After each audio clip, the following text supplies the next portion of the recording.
Hello, I'm Dr. David Hamilton and this is a reading of my blog, It's Not the Thing Itself, It's What It's Like. Why does being kind to someone affect my heart, brain and immune system? This was a question I was recently asked with an emphasis on, but why? The style of the question reminded me of childhood, when we frustrate the adults in our lives by asking repeatedly, but why? Like our responses to children, we could make endless iterations until we end up philosophising about the meaning of life. I could have answered, well, that it's because we have kind genes and are genetically wired not only to be kind, which I've covered in another blog, but to have a positive biological experience of it. But I didn't relish another but why regarding why we have kind genes, and I figured he was looking for a more commonsensical answer anyway. So I said it's because of what the experience of being kind is like. It's easier to explain if I use the example of stress. We can all agree that stress produces stress hormones, but missing in that phrase are the words, the experience of. It's the experience of stress that produces stress hormones, not the situation itself. Let me explain. Two people can face the same situation. One of them feels stressed about it, while the other doesn't. Some people get stressed when they're running late. Some people don't. Some get stressed when challenged.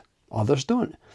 In each case, one has an experience of stress, while the other doesn't, even when the situation they're facing is identical. Thus, one of them produces stress hormones, while the other doesn't. Here, it's not the situation that produced the stress hormones. It was the experience of stress within the situation that did it. An experience is a personal thing. And we don't all have the same experiences of the same things.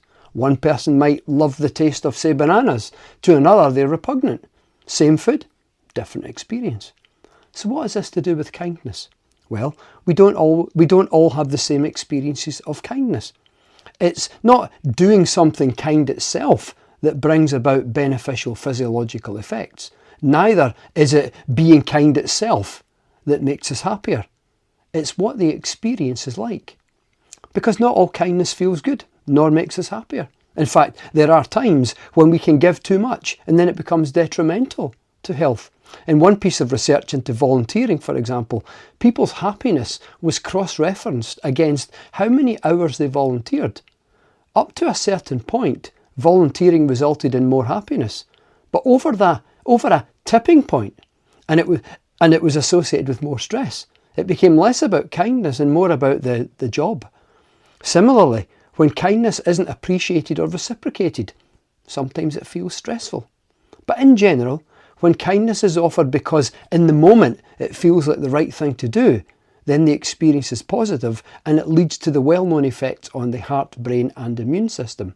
It's in the experience, not the act itself, that lies the physiological effects. And here I'd also like to point out that because it comes down to experiences, we're led to a little known fact, although one I've written and spoken about quite a bit. The experiences of kindness and stress are opposites physiologically. For example, stress tends to cause tension in the nervous system, while kindness tends to cause a relaxation effect. Experiences of stress tend to increase blood pressure, while experiences of kindness tend to reduce it. Stress dials up a key region of the brain that plays a significant role in stress, worry, fear and anxiety. Kindness, on the other hand, dials it down. Stress dampens the immune system. Kindness supports the immune system. For info, and if you want to read a good summary of these facts, you might enjoy my book, The Joy of Actually Giving, an F. And chapter 4 is called The Opposite of Stress, which is kindness. We typically assume that the opposite of stress is peace or even calm, but these represent the absence of stress, not its opposite. The opposite of stress, physiologically speaking, is kindness. Or, to use the more exact terms, the opposite of an experience of stress, physiologically speaking, is an experience of kindness. It's what it's like. That's more or less how I answered the question. Now, everybody gets stressed, it's part of being human. But maybe the next time you feel stressed, try kindness and note what the experience is like. I'm Dr. David Hamilton.